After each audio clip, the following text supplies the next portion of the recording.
Prezados irmãos e irmãs, com grande alegria estamos celebrando hoje esta solenidade dedicada à Assunção da Virgem Maria. Estamos na terceira semana, iniciando a terceira semana do mês de agosto, e essa semana agora nós vamos dedicar pela oração, pelas vocações da vida consagrada. Tantas irmãs, irmãos, padres que, num chamado especial por Deus, entraram para uma comunidade de vida consagrada, são milhares espalhadas pelo mundo. No começo eram ordens religiosas e depois congregações religiosas, cada um com seu carisma, que nada mais é do que um serviço de amor ao próximo, que esses religiosos então prestam de acordo com o chamado e a disposição daquela comunidade. E aí nós temos tantas e famosas, salesianos, por exemplo, nós temos os claretianos, que é da editora Ave Maria, os paulinos, da editora Paulus, e os camilianos pelos hospitais e o serviço aos enfermos, os beneditinos, de vida de comunhão e clausura, e tantos outros. São congregações e comunidades religiosas que rezam juntos, que prestam serviço às comunidades e que têm como modelo principal a Virgem Maria. Veja que cada semana nós temos uma espécie de padroeiro para a oração vocacional daquela semana. Na primeira semana começamos então com a vocação sacerdotal, e tivemos como referência e modelo de vida São João Maria Vianney. Depois, na semana seguinte, Semana da Família, que até ontem estávamos rezando, porque ali o berço da vida, Tanto é que ontem foi um dia dedicado à oração e à defesa da vida, desde o seu início até a chegada no reino dos céus. E tem como padroeiro São Maximiliano Kolbe, um santo, um padre que deu a sua vida para poder salvar a vida de um pai de família. Então veja que a história desse santo, São Maximiliano, é bonita, porque na defesa dos judeus foi denunciado por conta de esconder judeus em sua igreja. Ele não era judeu e nem de origem, mas num sistema de horror, num sistema de morte, como era o nazismo naquele período, não poupava ninguém, Não interessa se ele é padre, se ele é alemão, se ele é judeu, está contra o governo, vai preso e vai sofrer as consequências. E foi o que aconteceu. E numa dessas roletas, que a gente costuma dizer no tempo do nazismo, o ódio, o rancor, o desejo de tirar a vida dos outros era tão grande, se tinha permissão para matar, porque era um extermínio, alguns soldados, na sua autoridade e poder, matavam. Chegava um grupo de judeus e escolhia quem ia morrer. Vamos tirar a vida de alguns aí, porque a vida deles não vale nada. E foi numa dessas circunstâncias que São Maximiliano, então, diante de uma situação de ter que escolher quem morre e quem não morre, ele escolheu morrer, então, no lugar de alguém escolhido, um pai de família, que pediu clemência, pediu amor por conta de uma família que tinha, e ele então se ofereceu para morrer. Você vê que os desígnios de Deus, de alguma forma, fez tocar o coração desse maldito soldado, porque é um maldito, está a serviço do demônio, não de Deus, e de alguma forma ele aceitou, porque gente ruim não faz acordo. O demônio não faz acordo com você para te dar um benefício, no sentido de dar alguma troca e depois querer honrar o compromisso assumido com Satanás. É a mesma coisa de fazer contrato com um bandido, Na hora você faz o acordo, dá a sua parte, mas na hora de prestação de conta, o bandido não quer nem saber. O golpe já está dado. Então veja que poderia simplesmente tanto matar o pai quanto matar São Maximiliano, e de fato, de alguma forma ele aceitou, preservando a vida desse senhor e tirando a vida então de São Maximiliano, que acabou indo para morrer de fome, porque a crueldade era tanta que não foi nem um tiro que lhe deram, mas foi exatamente no sentido de tentar tirar-lhe a vida pelo sofrimento, né? Não obstante tirar a vida de alguém, ainda faz essa pessoa sofrer antes da morte, como Jesus, né? Jesus também teve que sofrer muito antes de chegar à sua crucifixão. Então, e como não morria, né? Ou seja, Deus lhe deu uma graça e uma resistência tão grande que não morria, aí, né, tiveram então que, na desgraça de quem quer tirar a vida, São Maximiliano então morreu envenenado por conta de ter uma resistência grande em relação à fome, aguentou muito tempo. E com isso então a família se vê abençoada por alguém, um santo, que deu a vida por ela, assim como o próprio Jesus deu a vida pela sua igreja, que é a sua família, que somos nós. Por isso a semana inteira rezamos pela família. Agora, a vida consagrada. E a Nossa Senhora é o modelo de vida consagrada. Porque os conselhos evangélicos, que é referência da vida de consagração de uma ordem, comunidade e congregação religiosa, está fundamentada em três, né, realidades de vida. A primeira dela é a pobreza, né? O religioso, a religiosa, a irmã faz voto de pobreza, renúncia dos bens materiais, né? Faz uso dos bens materiais, mas sem querer nada para si. Por isso que o religioso não tem nada em nome pessoal, né? É sempre em nome de uma entidade, de uma congregação. É os salesianos que tem, mas a entidade, não é o religioso salesiano que tem. Ele não tem nada. Ele só faz uso de uma estrutura para poder fazer a evangelização. Mas propriamente não tem. E é isso que nós chamamos então de voto de pobreza. E depois tem também o voto de obediência. Assim como Jesus foi obediente, e a obediência a Deus é a referência de toda a vida cristã, o religioso também tem, e essa obediência se dá no serviço à comunidade, né? Ao provincial, ao abade, ao abadesa, à madre geral, que tem o compromisso de prestar esse serviço de organização da comunidade que pertence. E claro, a castidade, né? Veja que eles fazem voto de castidade, que é a pureza do corpo, né? No sentido de poder ter uma missão de exclusividade num matrimônio com a igreja. Por isso que toda irmã religiosa se diz esposa de Cristo, e todo padre consagrado, o irmão consagrado se diz esposo da Virgem Maria, né? Numa relação de comunhão, né? No sentido de consagração, de aliança, não no sentido matrimonial de constituir famílias humanas, mas sim no sentido de edificar e pertencer à família de Deus. E com isso então é uma estrutura que revela como deve ser a Igreja de Jesus, através desses três votos: pobreza, castidade, obediência. E quem foi a primeira a obedecer? A Virgem Maria. Quem foi a primeira a ser casta, pura de coração, virgem? Nossa Senhora. E quem que foi então a mais pobre, despojada de tudo, tendo que sair da sua própria terra e indo para a região de Belém, depois ter que fugir para o Egito, sofrer horrores de perseguição, né? E São José conduzindo a vida deles por conta de um rei louco chamado Herodes, e Jesus sendo perseguido, eles também, até poder então voltar para a região de Nazaré, e ali um pouquinho de sossego, mas esse sossego não dura muito, né? Você veja que a vida da Virgem Maria não foi fácil, né?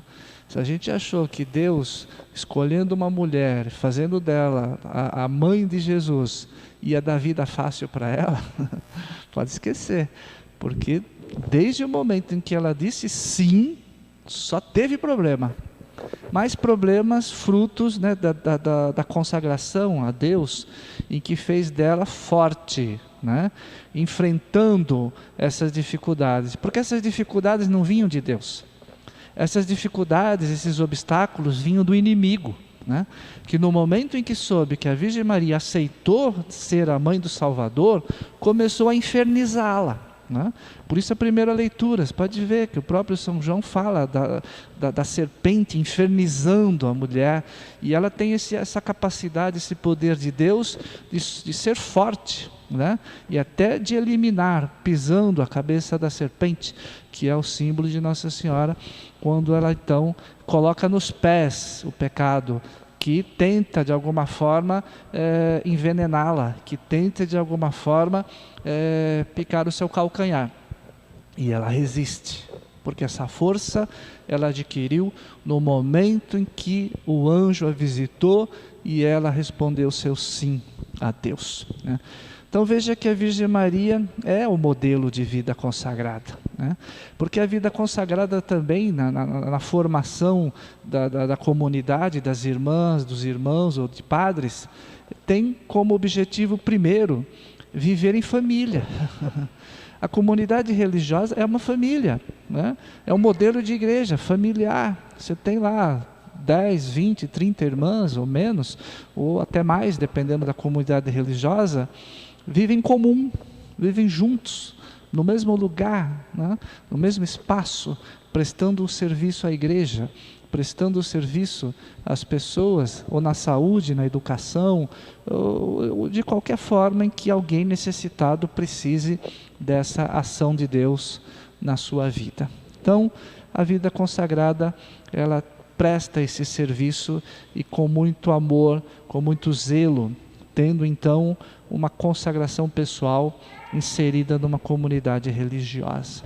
Então, Nossa Senhora é o modelo. Tanto é assim, né, que todo candidato à vida consagrada passa por um processo. Não é essa, eu quero ser irmã, eu quero ser padre religioso, porque tem o padre diocesano, que no meu caso sou diocesano, né, pertenço a uma diocese como essa de São Paulo, e um padre religioso pertence a uma congregação religiosa. Então, um padre de congregação religiosa, ele é padre salesiano.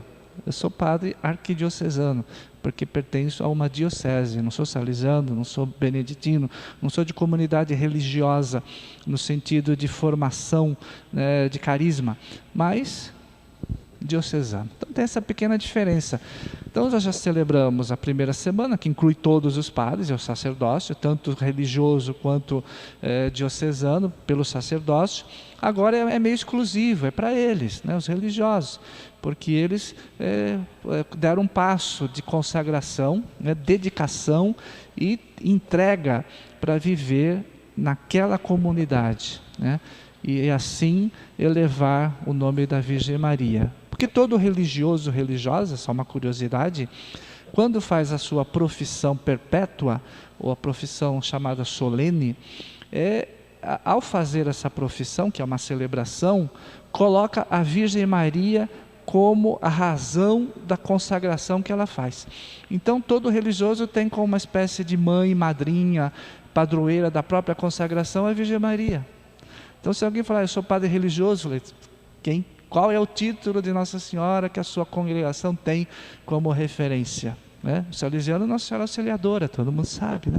Então veja que cada um tem um título da mesma Virgem Maria que identifica a consagração, profissão solene que aquela pessoa fez em definitivo, né?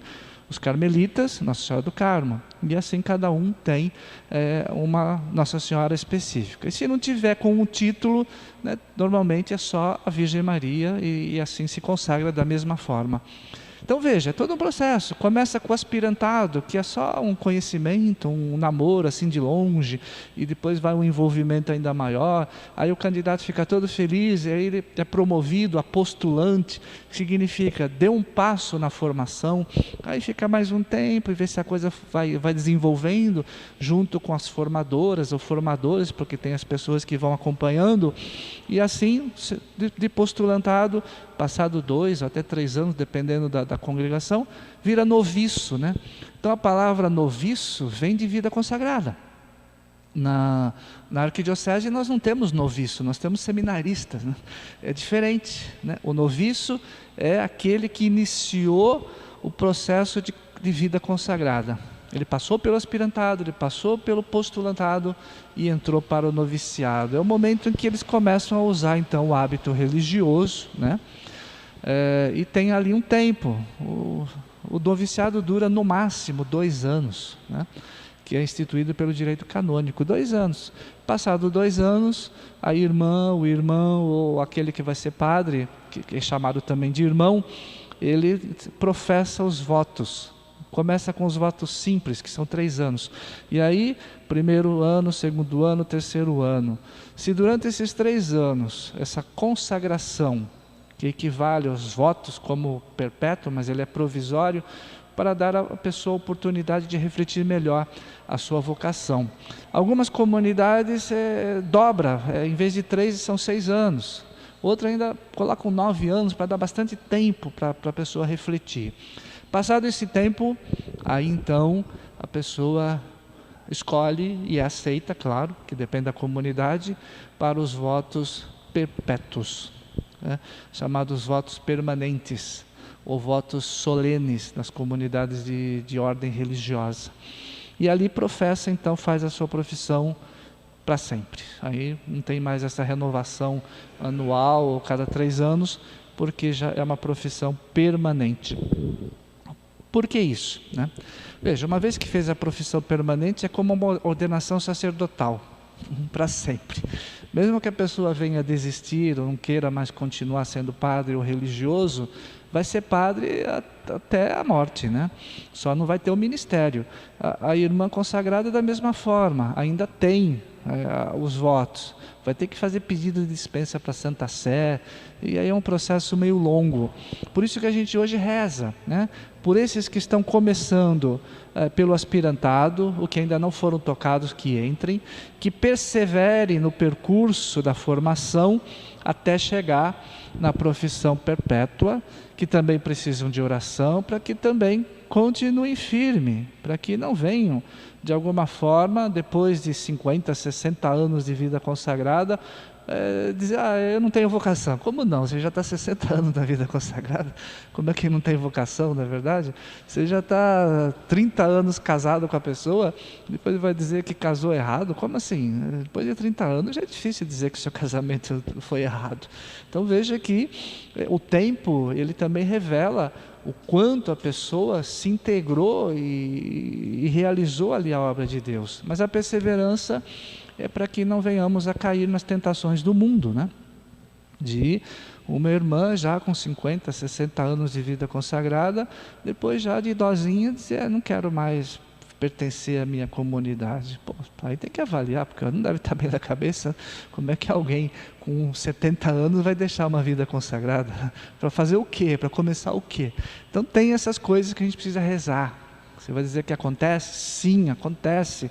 Vira e mexe, nós temos casos assim.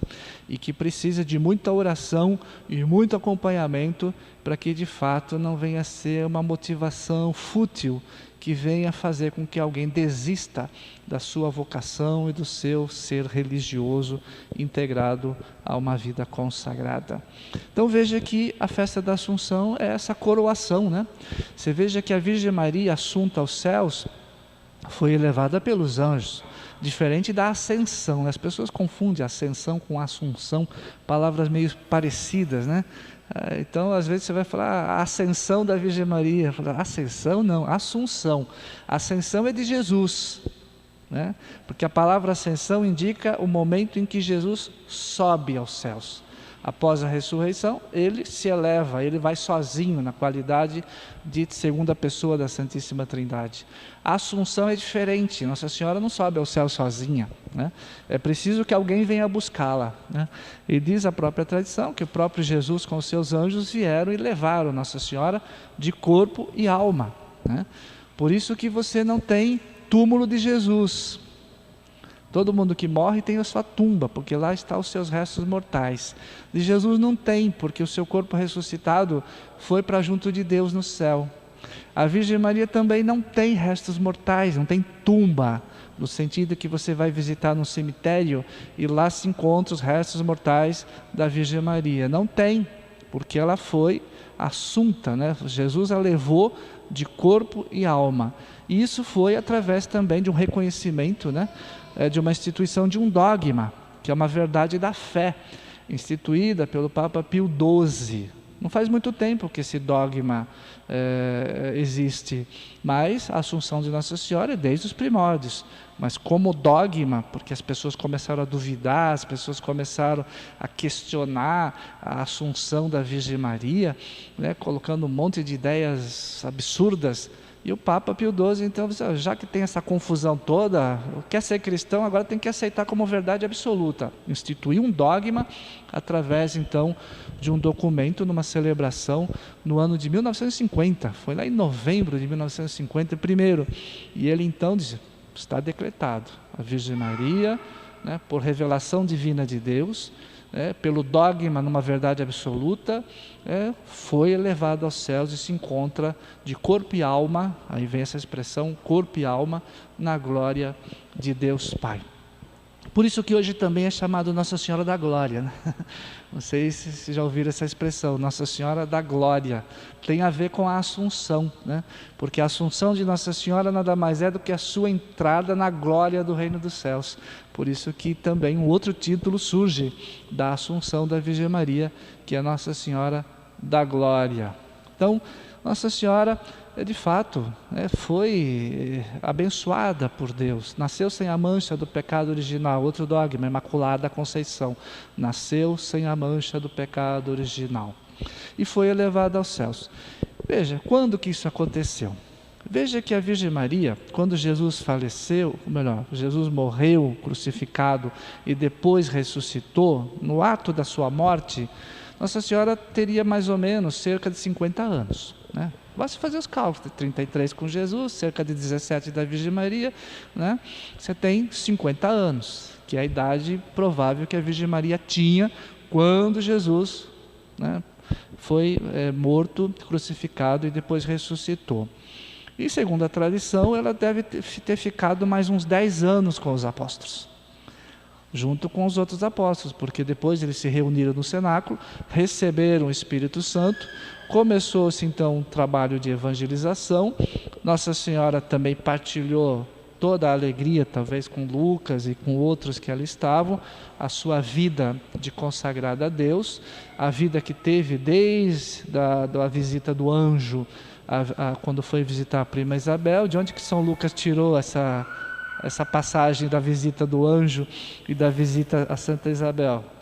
Claro que foi a Virgem Maria que falou, e ele escreveu, tanto é que a gente leu no Evangelho de hoje.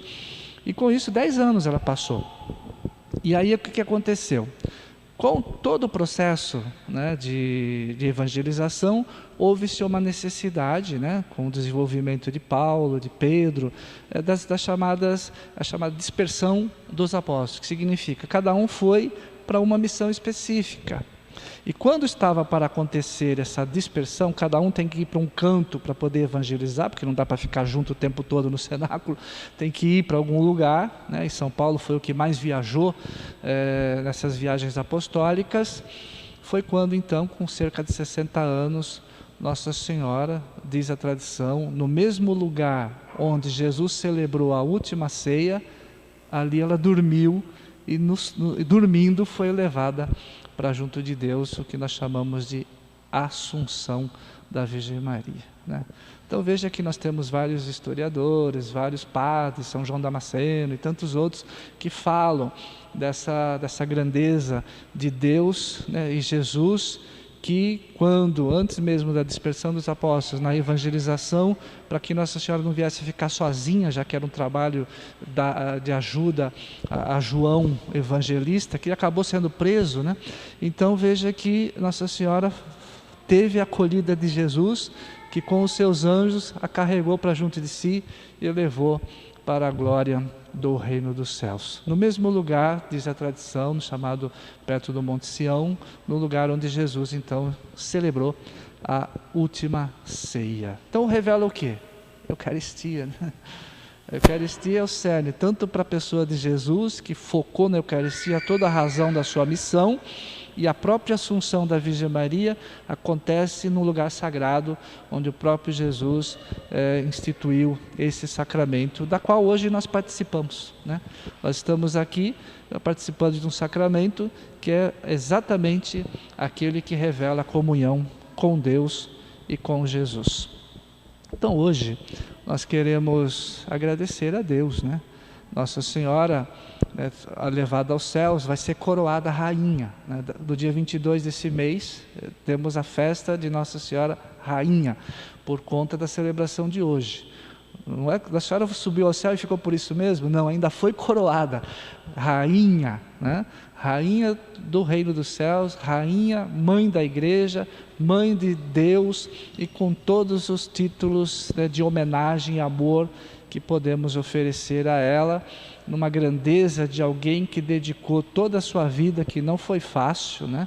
Da perseguição iniciada desde o nascimento de Jesus, depois ter que ver Jesus ser flagelado, estar ali aos pés da cruz, depois quando Jesus morre, ainda ter que, quando tira da cruz, ela pega nos braços, naquela famosa cena da Pietà, que é aquela obra de Michelangelo que está lá no Vaticano.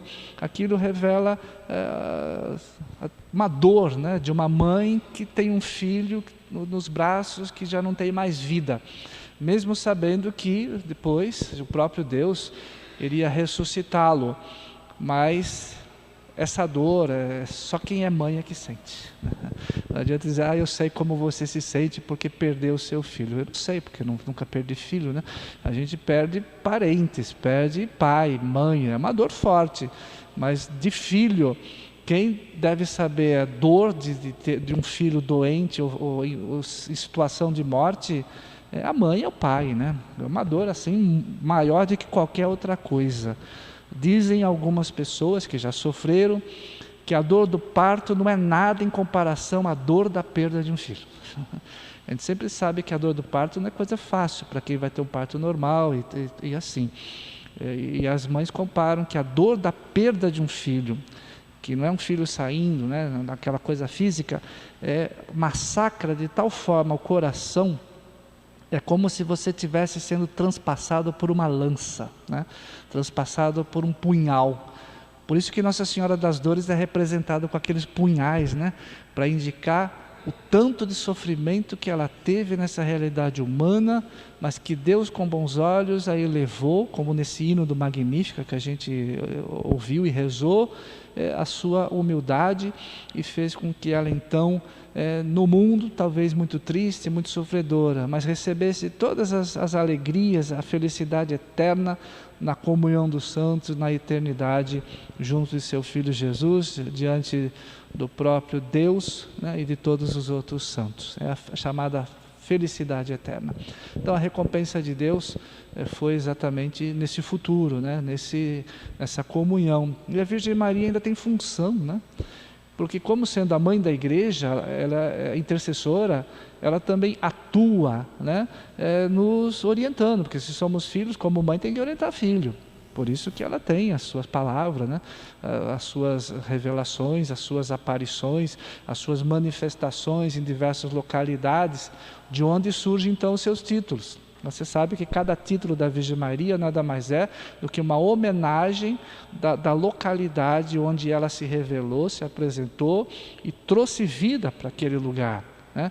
Nossa Senhora de Fátima é Fátima porque o lugar onde ela renovou a vida das pessoas que ali estavam se chama Fátima. E Lourdes é a mesma coisa, e Guadalupe é a mesma coisa, Aparecida, não foi nem Nossa Senhora se revelando para alguém, mas através de uma imagem tirada das águas do Rio Paraíba, uma imagem que trouxe tanta luz, tanta força de Deus, que as pessoas então conseguiam entrar em contato com Deus através de Nossa Senhora Aparecida, pela oração, onde uma imagem se tornou uma espécie de canal, né, de comunicação com essa realidade de amor, onde até hoje nós temos ali um santuário nacional, onde milhões de pessoas vão lá no encontro pessoal com a Virgem Maria, no título de Aparecida. Então veja quantas coisas bonitas nós temos, e a imagem nada mais é do que uma forma de trazer perto. Eu vejo algumas pessoas falar, mas é uma imagem não faz nada. A imagem não faz nada mesmo. Mas quando minha avó faleceu e eu guardo comigo uma foto dela, cada vez que eu pego a foto dela eu me lembro. A foto não é nada, é só um pedaço de papel com uma estampa de tinta. Mas quando eu vejo, eu reconheço naquela fotografia a minha avó falecida há 30 anos. Então a minha imagem ainda é de novinho. E olho e falo, poxa, minha avó, meu avô, eu vejo a foto do meu avô também falecido há mais de 30 anos. Ele parece muito com o meu pai, né? Então eu não só lembro do meu avô, ainda lembro do meu pai. E assim, uma foto. Então o que é? Se fosse uma estátua, e se fosse uma imagem de gesso da minha avó, não traria a mesma lembrança? Ué, então a idiotice de alguma cabeça de algumas pessoas, como se a gente adorasse imagem, né? Ué, então você não tira foto, né? Eu como digo para as pessoas, você não tem foto na sua casa? Você não faz lembrança de acontecimentos, de nascimento de um filho, um momento de passeio, de família, aniversário, não tira foto? Você não guarda nada, não registra nada de tudo aquilo que foi momentos importantes de passagem na vida das pessoas que você ama? Né? Se você não tem recordação, você não tem memória. Né? Isso é o quê? Você vive do quê? Não tem lembrança nenhuma? Né? Às vezes até uma flor murchada no meio de um caderno pode lembrar uma pessoa, né? Não é assim? O que é uma flor toda esmigalhada dentro de um livro, que você olha e vê assim, poxa, essa flor aqui eu ganhei do meu namorado, então está aqui, eu lembro da pessoa, a flor me faz lembrar da pessoa, torna viva uma lembrança. Ué, esses títulos da Virgem Maria é a mesma coisa. As imagens de Nossa Senhora, quando eu olho para aquela imagem, eu sei que ela é feita de gesso, de barro, foi toda pintada à mão, alguém esculpiu, mas esculpiu com o intuito de fazer lembrar quem? A Virgem Maria. Então não venha com esse papo furado de que a gente idolatra a imagem, né? É como dizer, não pode ter fotografia, você não pode assistir televisão, você não pode ver foto nenhuma, não pode ver imagem, nada, nada. Né? Você não pode ter nada. Então uma fotografia que você carrega do seu filho dentro da sua carteira é um ídolo para você. Se você não tiver uma cabeça de saber que aquilo não é o seu filho, mas sim uma forma de lembrar que ele faz parte da sua vida e você o ama. É só isso. Está difícil de entender? Ou seja, tem umas pessoas que não vale nem conversar, né? Porque tamanha incapacidade de enxergar o significado dos símbolos, né? A gente fala, podia estudar um pouquinho mais e entender um pouquinho da linguagem, né? Quando você escreve uma palavra numa folha, aquilo é um símbolo, né? Você olha, você vê só um rabisco, mas quando você tem uma capacidade de saber ler, de interpretar aqueles sinais, você consegue ler o que está escrito ali, como está naquele livro ali, um monte de letrinhas, uma juntada da outra. Se eu não souber ler, não souber interpretar, para mim aquilo não é nada, mas na medida em que eu consigo bater o olho, aquilo fala Jesus, a Virgem Maria, Evangelho de Lucas, é o que é isso? São símbolos que me traz um conhecimento e me faz entender e conhecer o que ele transmite. Então, a letra escrita me transmite alguma coisa. A imagem lá, que muita gente odeia, também me transmite alguma coisa. Basta eu saber ler, basta eu saber reconhecer. Então, se as pessoas não reconhecem, porque ainda não tiveram um aprendizado de percepção em relação aos símbolos que nós temos na nossa realidade humana. Então, infelizmente. Então, vamos pedir a Deus que não venhamos a cometer atos, né, de insanidade, né, de quebrar imagem, a troco de quê? De rasgar fotografias, a troco de quê? Ou então simplesmente vir aqui e rasgar o Evangelho, porque está cheio de letrinhas que a pessoa não entende e acha que aquilo é idolatria. Idolatria na cabeça do louco, né? Porque na verdade não tem absolutamente nada de idolatria.